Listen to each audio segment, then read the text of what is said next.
Today we're going to talk about meta ads. Where's my money going? How do they work? We're going to be talking about organic versus paid ads. We're going to be showing you how much you should invest, what objectives you should have, how to measure and understand results, among other things. So just a quick heads up, we're gonna be recording this session. So if you want to share this with a friend, if you want if you have to leave early, then you're gonna have it in your email afterwards. So no worries there. And another thing is that if you have any questions, you can leave them in the chat, and we're gonna get to them at the end of the session. So just so you know. So now I'm gonna be presenting Dani. She's gonna be presenting today. She's the head of operations at imLabs, and she has also over 15 years of experience. And she's an expert in digital marketing. So Dani, I give the mic to you. Thank you, Ari, for the introduction, and welcome everyone to our first webinar in 2025. We're super excited to see you all here, wanting to learn about this blurry topic that sometimes gets a little bit overwhelming and confusing. So my idea is to really walk you through all these points in the most simple and basic way, so that everyone understands how actually ads work, how we help you guys at imLabs, and how you can even do them on your own. So thank you for joining. I think there's quite a good amount of people here that we can start with. If somebody else joins in the middle, we'll repeat again everything at the end in terms of like questions and all the things that Ari just mentioned at the beginning. But I think we can start, and just remember that if you have any doubts, just write them in the chat and I'll be answering those at the end. Okay, so let's start. What are actually meta ads, and what are the tools that actually compose this strategy? There's 3 different tools that you have to have in mind when thinking about meta ads, and it's Facebook, Instagram, and WhatsApp. Why do people don't actually think about WhatsApp sometimes? It's because there's specific strategies within the ads where you could use it, but mainly Facebook and Instagram are the 2 platforms where meta ads are going to function. You can even choose if you want to do it in 1 or 2 or the 3 of them, but mainly it's Facebook and Instagram as the platforms where meta ads work. If for example, you need to do a strategy only for an audience specifically that is in Facebook, you can even only do it in Facebook. You don't have to do the 3 of them. I really want to stop here differentiating what is the difference between organic posting and like using your pages as community engagement and creating visibility ads. Why do I want to stop here? Because over the 5 years I've been working with franchisees and small business owners, I've heard this question and see people getting confused a lot between what is actually a post that's in your feed and that goes in within your pages and what is a paid ad. And sometimes we get confused with the verbiage, and people tend to call ads to every single post or every single thing you use in your page. And that's where it gets a little bit confusing. And I really want to like emphasize that when you post things in your pages, they're not necessarily ads unless you put money behind them. So here's very important that you understand that organic posts, you could see them, your pages are seen as your store, your local storefront, the things that you put in your store, the signage that you place in your store, how you display your products, how you display your services, how people in your store talk to people, how people in your store describe your services and how they speak is how you would look at your feed and your page and your Instagram profile, your Google, even your Google listing is the way you would call organic in these terms, because organic is where you're going to post things that show what you're offering, what are your different services, what are your products, and who is behind the scenes, who are your employees, how you do things inside your store. Show people things that you're doing and not necessarily adding any money behind it. Like, it's like if I was passing by a storefront, I get to see your signage, I get to see your promotions, your services, and I am like, okay, this business offers X, Y, and Z. They have a promo. That's it. I already know where they're located at. I have the information, and I can move on. The difference with a paid ad is when you grab a specific video, image, carousel, whatever format, and you put money behind it. That's where you start showing to many people at the same time. No matter the location, you can even choose your 3 to 5 mile radius. You can choose a bigger or smaller range, but you can go as far as saying, I want to show this ad to people that have Android phones, for example. So here's where you're going to actually be talking about the advertising through social media. So when we call them ads, we're always referring to a post or a video or whatever that's gonna be showing to the most amount of people in your 3 to 5 mile radius with a specific setup. And that's what we're gonna talk about later. This is how you would see the difference now when you're on a phone, on how ads and posts look like. So when you're scrolling on your Facebook or Instagram profiles, if you have one, you're going to be able to see that what you see here is organic posts. You're going to see pop up all the posts that that people you follow are posting. So let's say I follow a shoe brand, I follow a coffee brand, and I follow my friends. When I'm scrolling naturally, I'm going to be able to see all those posts that my friends and the brands I follow are publishing in their organic feed.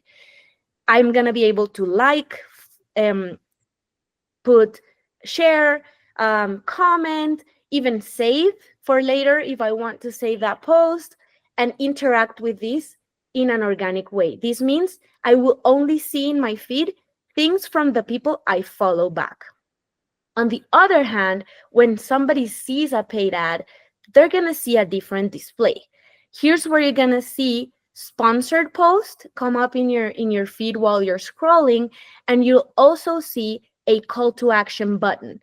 This is the most important thing of an ad that you won't be able to see in an organic post. When you see an organic post as a customer, you'll only be able to interact in terms of liking, commenting, sharing.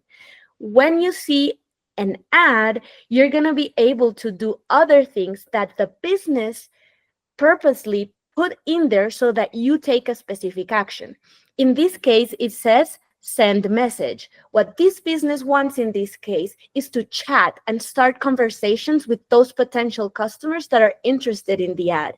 And we're going to talk about this in a further slide when we set up our objectives, because when you set up your objective in your meta ads, you're going to be able to set up that call to action button that's going to be the thing that you should be tracking throughout your whole campaign.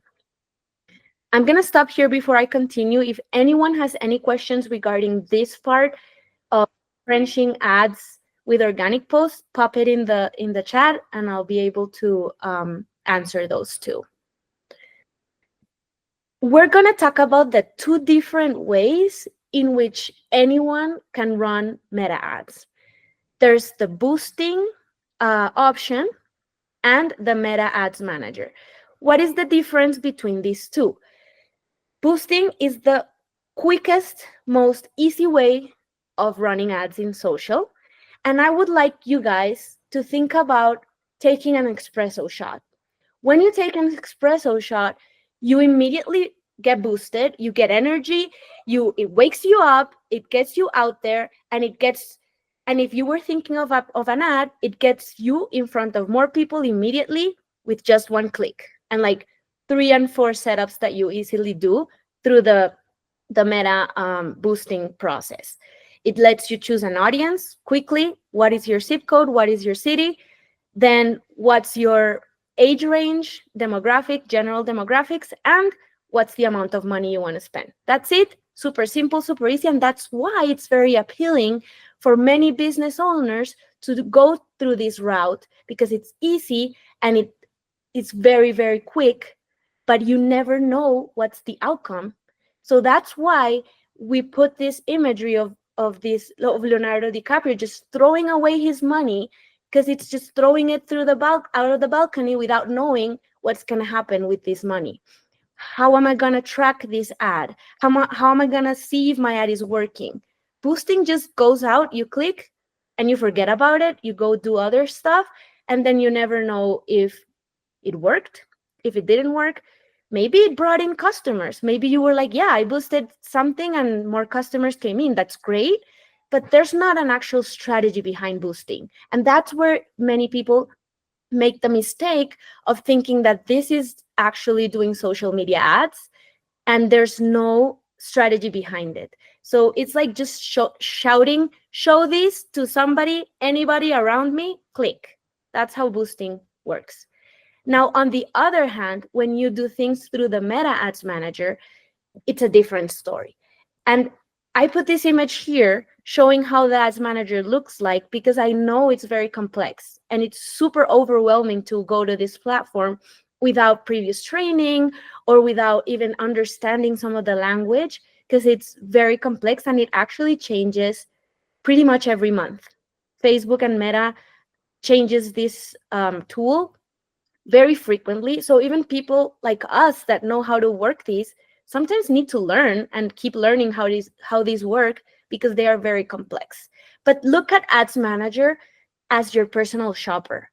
Your personal shopper knows exactly who your ideal customer is, knows exactly what you like, what are your behaviors, when you like to shop, what you like to dress like, and they're going to know exactly when to target your audience. So this is why I like to see it like a personal shopper, because you can go even deeper in targeting, choosing your audience. You can go deep into choosing a specific behavior, a specific career that somebody has. For example, I can say I want to target teachers in my 3 to 5 mile radius that are women, only women with children, and they have Android phones, and they like to eat fast food.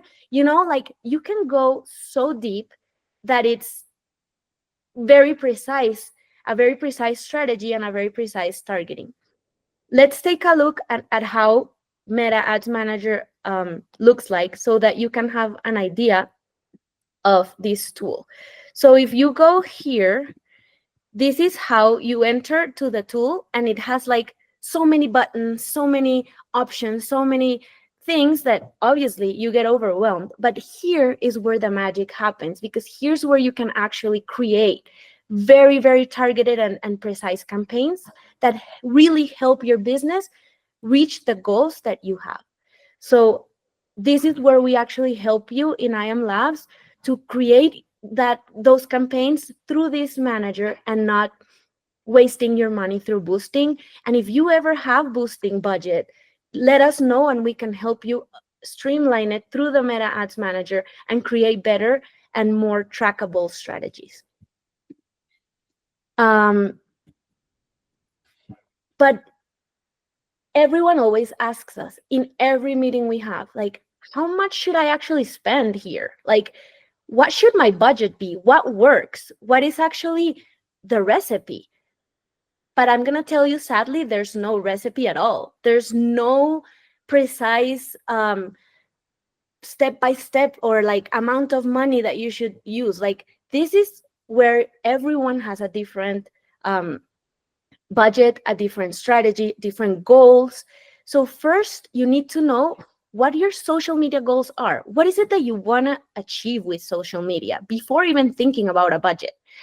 Because small businesses, and we've seen it, can have results with just $20 or $2,000. It depends obviously on what your goal is. What is it that you want to achieve from this campaign, and how frequently are you going to do it? Because This is all about testing. It's all about, okay, let's do this combination of things first and test. Let's do a $50 ad with a video with my promotion, and then let's do it in a 3 to 5 mile radius with this audience and test. If that's your first ad ever, you're probably not going to get results in the first shot, because Meta also has to start gathering information for your page, for your Instagram profile, and everything, so that it starts seeing how people react first at your stuff. So let's say I put an ad out there. It's an incredible ad. I think it's the best video I've created. It's so appealing, so colorful, and it brings people's attention, but nobody interacted with it. This gives you already information on what to do, what to change. Maybe I need to change the visual. Maybe I need to change my promotion. Maybe I need to change the way I am communicating it. There's many factors that could affect your ad. And it is not only like, oh no, Meta ads don't work because I invested $100 and nobody bought my product or whatever, or nobody came in. That is not a failure, because that investment still brought a lot of reach, probably a lot of attention, a lot of awareness of your store locally, a lot of awareness to an audience that you probably had never targeted before.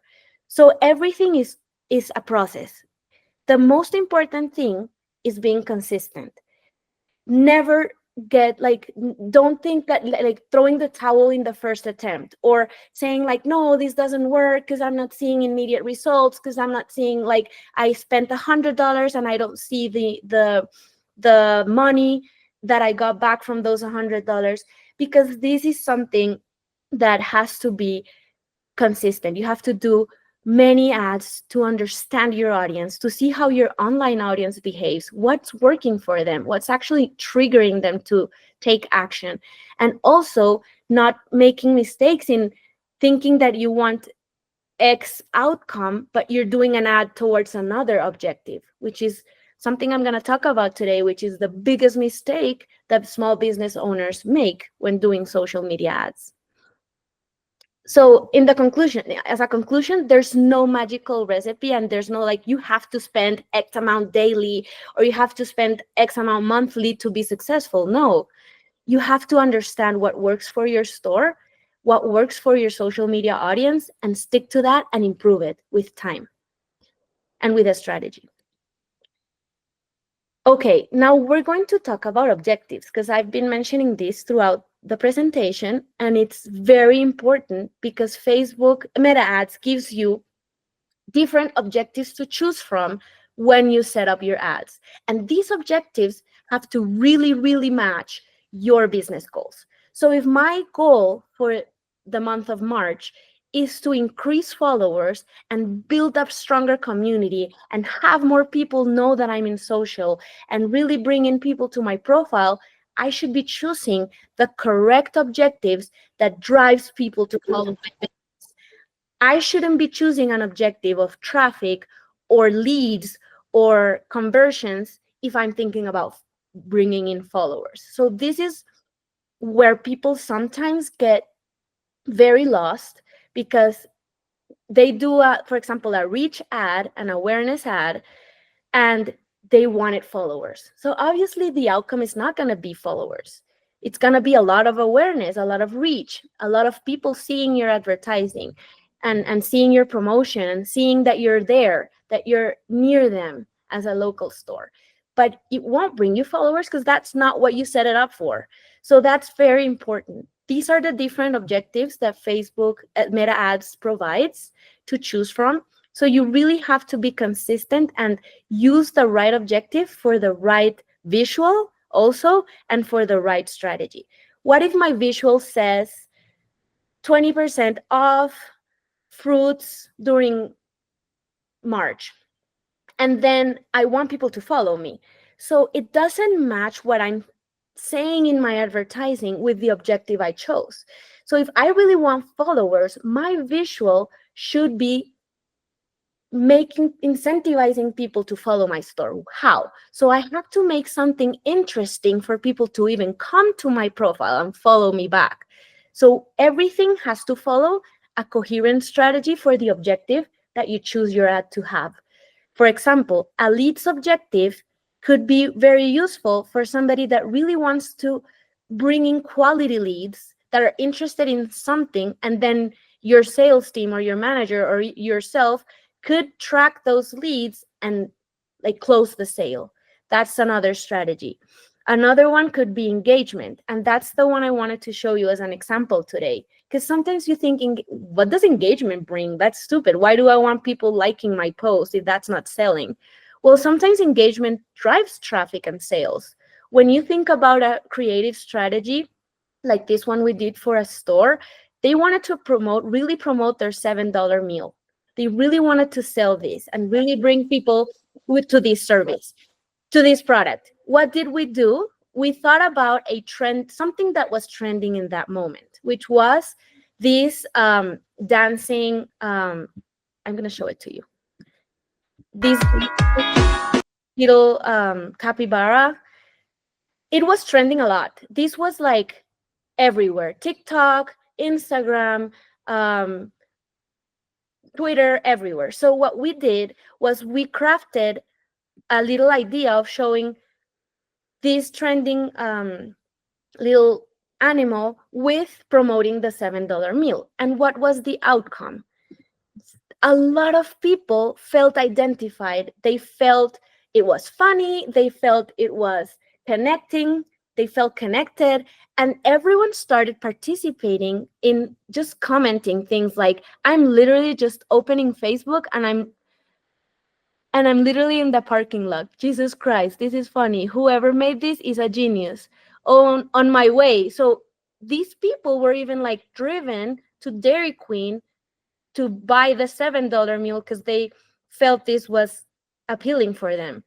Um, then another person was like, best advertisement, gonna visit now because of the dancing copy. Whoever made this deserves a raise. Nice try, Fed. Like, it's funny. And we had like 259 interactions in 25 different Dairy Queen stores, 405 Instagram interactions only in Instagram, 210 new followers in average for all these stores.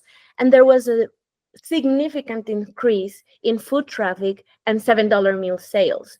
So actually, driving engagement can also end up in sales. So it's not only like just selling on social media, because people sometimes get bored about just getting all these promotions on their phone. The other thing that I wanted to talk about is the different audiences that you can choose from in the Meta Ads Manager. You can do the normal core audience selection, which is just targeting demographics, interests, behaviors, what I was talking before. Then you are able to do custom audiences that are used specifically for retargeting. So for example, let's say you have a customer base at your store and some people didn't come back. You could use those lists put them in your Meta Ads Manager and target specific people back with specific promotions. And then the lookalike audiences are specifically made to create similar audiences to your current customers. So Facebook brings in similar interests, similar types of people from your current customer and targets them to see if you can find more people that look like your current customer.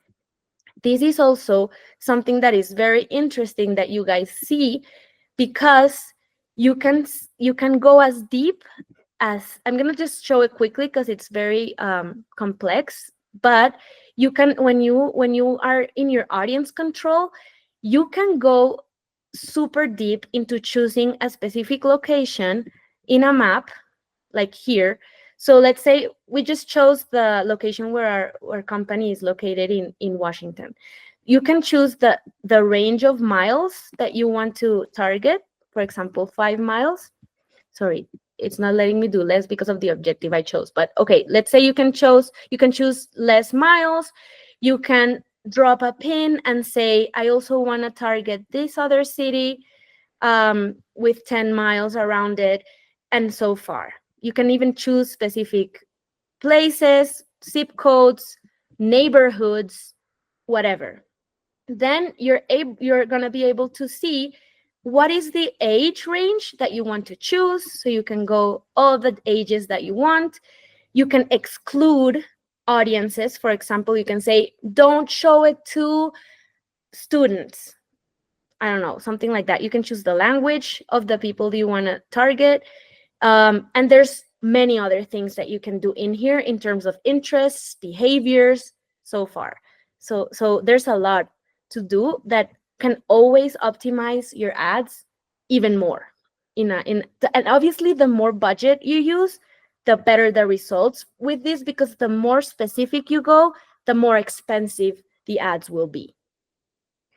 Okay, so to wrap it up, how do I even understand everything at the end when I finish an ad? Like, how do I understand and measure results? And how do I even interpret this?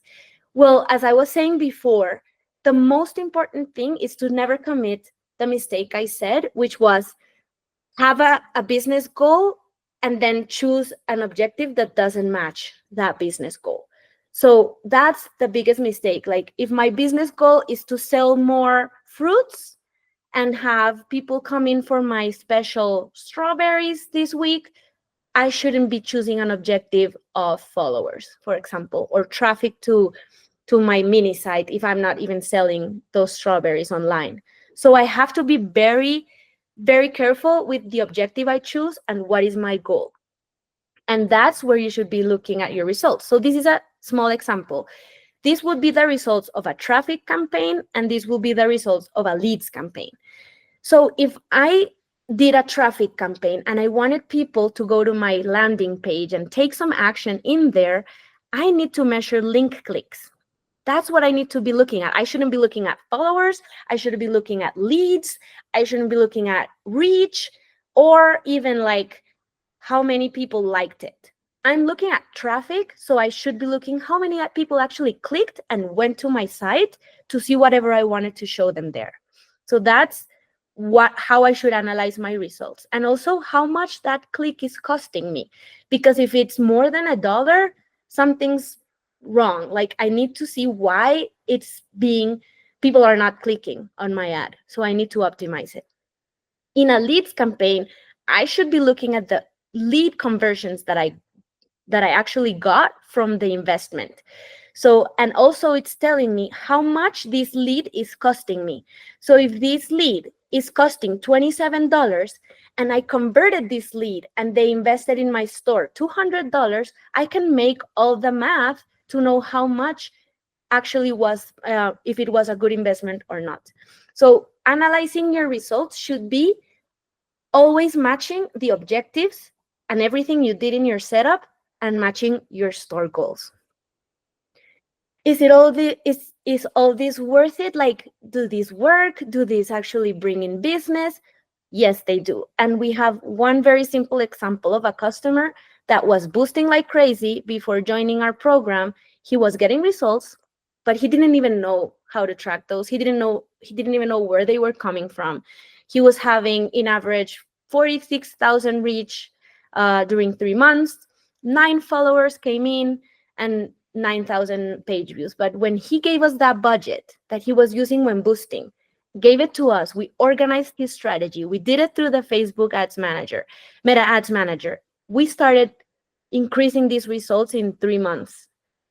From October to December, he increased his reach until to 128,000, page views to 241,000, 112 new followers, which was very good for his community because he had a new store. And he started promoting with $400, which is a big investment for some people's budget, but it's a normal investment within his location. And he started growing even his sales from 16,000 to 85,000 in December. Obviously, it did not only depend on this strategy, but it was something that he did different that helped him grow faster than the year before. So it is worth it. You just have to like be very, very, very consistent. Do not like give up without testing many things and understanding how this works. Thank you so much for paying attention until here. I hope I was as clear as possible, but if there's any questions, let me see and I can answer those.